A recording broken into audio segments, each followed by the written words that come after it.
جب بھی کوئی سائل کسی سے مانگتا ہے تو دو طریقے ہوتے ہیں.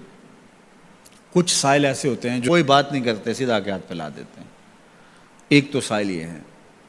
اور سائل مانگنے والے جو بڑے اچھے طریقے سے مانگنے کا بھی فن جانتے ہیں تو ان کا طریقہ یہ نہیں ہوتا کہ کسی کے آگے جا کے بس ہاتھ پھیلا دیں. پہلے وہ اس کی تعریفیں کرتے ہیں،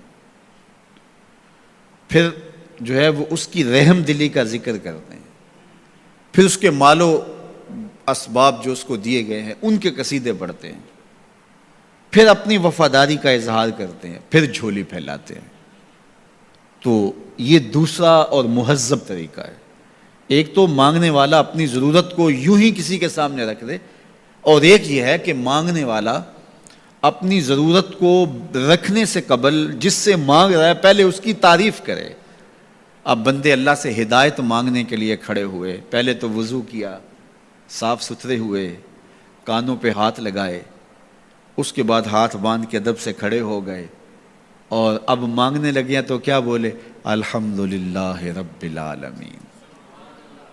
وہ آتے ہیں نا مانگنے والے دروازے پہ تو کہتے ہیں دوبارہ وسدہ روے، فلاں ہو فلاں ہو، وہ تعریفیں کرنے لگ جاتے ہیں. تو یہ مرحلہ ہوتا ہے. ابھی اس نے سوال لب پہ نہیں لایا ہوتا تو گھر والا پہلے بچے کو کہتا ہے جا اتنے پیسے اس کو دے گیا. میاں وہ تو آپ کی تعریفیں کر رہا ہے، مانگ تھوڑا رہا ہے. وہ سمجھتا ہے جو تعریفیں کرنا شروع ہو گیا یہ مانگنے کے لیے تو کر رہا ہے. اللہ اکبر. تو جب بندہ الحمدللہ کہتا ہے رحمتیں اسی وقت برسنا شروع ہو جاتی ہیں. الرحمن الرحیم. میں سخی کی دہلیز پہ کھڑا ہوں جو رحمان بھی ہے جو رحیم بھی ہے، محض اپنے کرم سے عطا کرتا ہے. رحم کی بھیک مانگ رہا ہوں. پھر کیا کہہ رہا ہے؟ مالک یوم الدین. کسی کنگال سے نہیں مانگ رہا، اس سے مانگ رہا ہوں جو مالک ہے، دنیا کا بھی مالک ہے، آخرت کا بھی مالک ہے. پھر اس کے بعد اگلی بات کیا کہتا ہے؟ ایاک نعبد و ایاک نستعین.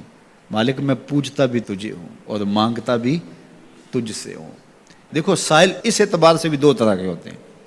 ایک سائل ہوتا ہے جو بائی پاس پہ اترتا ہے، ایک کے گھر کے سامنے جاتا ہے، یہی طریقہ صحیح مانگنے کا، لیکن جاتا ہے کہ گھر کے سامنے تعریفیں کرتا ہے، اور مالک خانہ کو پتہ ہوتا ہے کہ یہ ہمسایہ سے بھی مانگ کے آیا ہے، میرے گھر سے بھی مانگ رہا ہے، اگلے گھر سے بھی مانگنا ہے. تو وہ اسے تھوڑا سا آٹا دے دیتا ہے، 1 روپیہ دے دیتا ہے. اس کو پتہ ہے اس نے پورا گاؤں مانگنا ہے، آدھا گاؤں مانگ آیا ہے، آدھا گاؤں اس نے ابھی مانگنا ہے. تو سارے 1 روپے دیتے ہیں. ایک تو سائل وہ ہے جو در در پہ جاتا ہے، اور ایک سائل بائی پاس سے اترا، وہاں سے پل عبور کیا، پھر گلی سے گزرتے ہوئے یہاں آیا، اور یہاں آ کے آپ کے ساتھ اس نے کہا کہ میں کسی در پہ نہیں گیا، آپ کے پاس آیا ہوں، اب آپ نے میری ضرورت پوری کرنی ہے. تو پھر 8 آنے 5 روپے تو نہیں دیے جائیں گے. پھر تو جو میری استطاعت ہوگی، جو آپ کی استطاعت ہوگی، اس استطاعت کے مطابق دیں گے کہ یہ سارا شہر چھوڑ کے آیا ہے، یہ کسی سے نہیں مانگتا، یہ مجھ سے ہی مانگتا ہے. تو پھر آپ اس کی ضرورت پوری کریں گے. اگر آپ کے بس میں ہوا تو مانگنے والا کیا کہہ رہا ہے؟ ایاک نعبد. یہ پیشانی کہیں اور نہیں جھکتی، وایاک نستعین. یہ جھولی کسی اور چوکھٹ پہ پھیلتی نہیں. وہ کریم، وہ مالک رب جو تمام جہانوں کا رب ہے، میں اس کی دہلیز پہ کھڑا ہوں اور آیا سیدھا اسی کی دہلیز پہ ہوں. نہ اس سے پہلے کسی در پہ گیا ہوں، نہ اس کے بعد کسی در پہ جانا ہے. تو پھر مالک بھی کرم نوازیاں اور رحمتیں اس کی جھولی میں ڈال دیتا ہے. اب اتنی لمبی تمہید باندھنے کے باوجود مانگا کیا؟ ذرا غور کیجئے. یہ وہ ہے جو ہم ہر روز ہر نماز کی ہر رکعت میں مانگتے ہیں، اور مانگنے کا طریقہ کتنا خوبصورت ہے. اور مانگنے والے یوں ہی مانگا کرتے ہیں. پہلے جس سے مانگنا اس کی تعریفیں کرتے ہیں.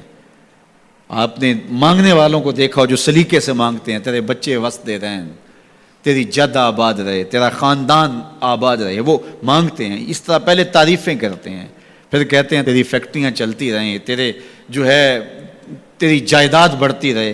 تو وہ اس کے خزانوں کا ذکر کرتے ہیں، اور پھر کہتے ہیں کہ یہ فقیر نہ مانا تیری چوکھٹ پہ آیا ہے، اس کی ضرورتیں تو پوری کر دے. اب بندہ بھی اللہ کے حضور جب حاضر ہوتا ہے تو مانگنے کا سلیقہ کیا ہے؟ سب سے پہلے کہتا ہے الحمدللہ رب العالمین.